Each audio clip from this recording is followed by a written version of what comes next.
think one of the things that catches my attention is the emotional health of children.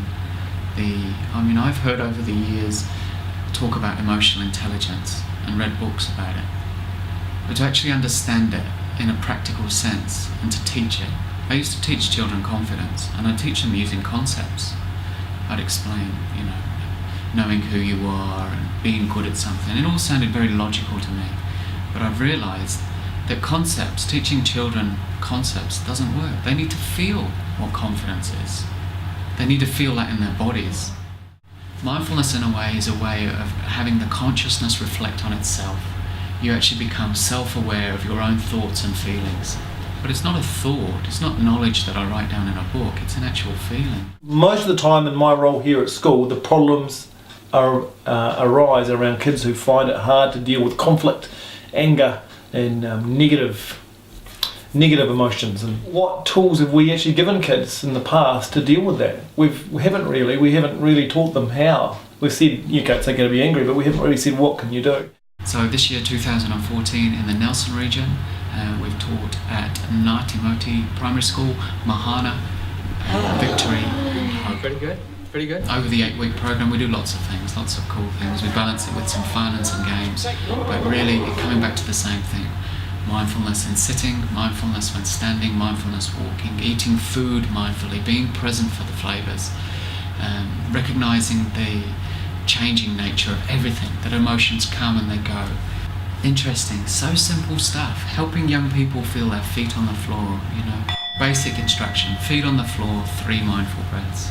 It'd be even better if they could do 10 mindful breaths, breathing in, breathing out, that's 1. Just silently counting up to 10 and back down, and sort of offering them an exploration, saying, you do this and you see if the intensity of any emotion that you're feeling decreases. Noticing our bodies rise and fall, feeling the weight of the body resting on the earth. Our bodies are relaxed. Noticing the breath coming into the belly, the breath coming out of the belly. What I think in essence it's doing is helping us sustain our attention, and I think that is a really important capacity that we need to offer our young people, this ability to keep their minds in one place for duration. That's going to have impacts on learning. It has impacts on knowing themselves and seeing the thoughts that are in their mind. Lots of impacts. We teach them strategies for solving maths problems, we teach them strategies for solving reading problems, strategies that help us clear our minds and focus on the task at hand. We don't teach, and I think this is a really powerful tool for them to put in their toolbox. I know it is for me. In the classroom, what you typically see is somebody has something's going on for a child, and they don't have the skills to self-manage it. So they can't say, I'm feeling angry right now, and recognise where the anger is in their body. And so they act it out. The crucial time will be when those kids who can't deal with anger as adults, if they can learn something now, I think that's more important. If you are aware, you've got choices. If I'm not aware, and I'm in the grip of an emotion, then I've got nothing. I'm like a train on a track. I just go where it's going to take me. How does it feel? What's happening in the body now?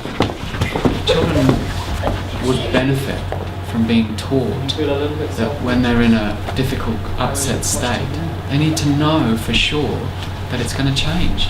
Cool, that's interesting. So now, you see, you can actually start to see people in the way they move and have a feeling for how they might be feeling. It took a few weeks for them to be able to trust enough, even for some children, to shut their eyes. The progress between those initial weeks and what I was able to see them do in the last few weeks is huge. Initially, one in particular found it really difficult to settle. But he was able to articulate the things that were going on for him, and even though he still finds it difficult, I think there's an awareness in him about, actually I can notice these things. I may not be able to totally control it, but I can notice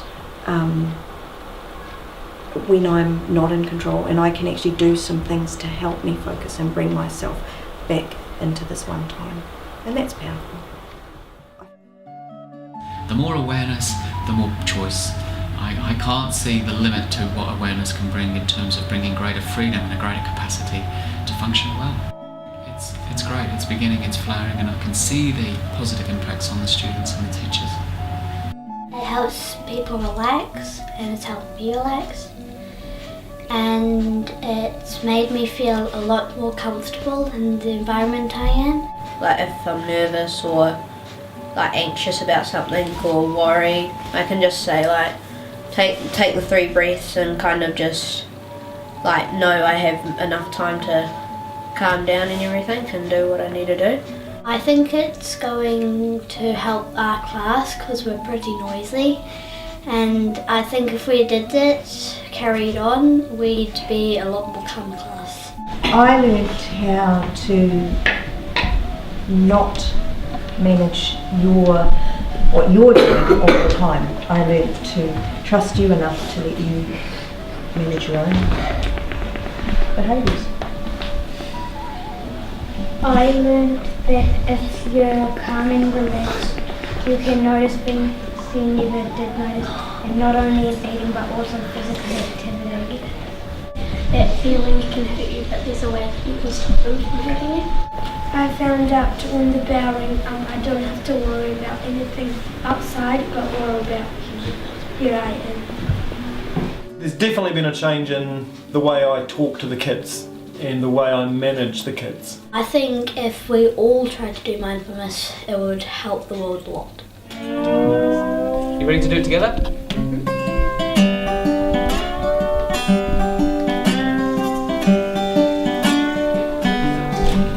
Slow down, you move too fast.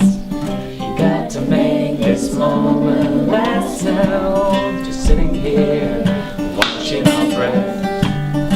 Feet on the floor and feeling groovy.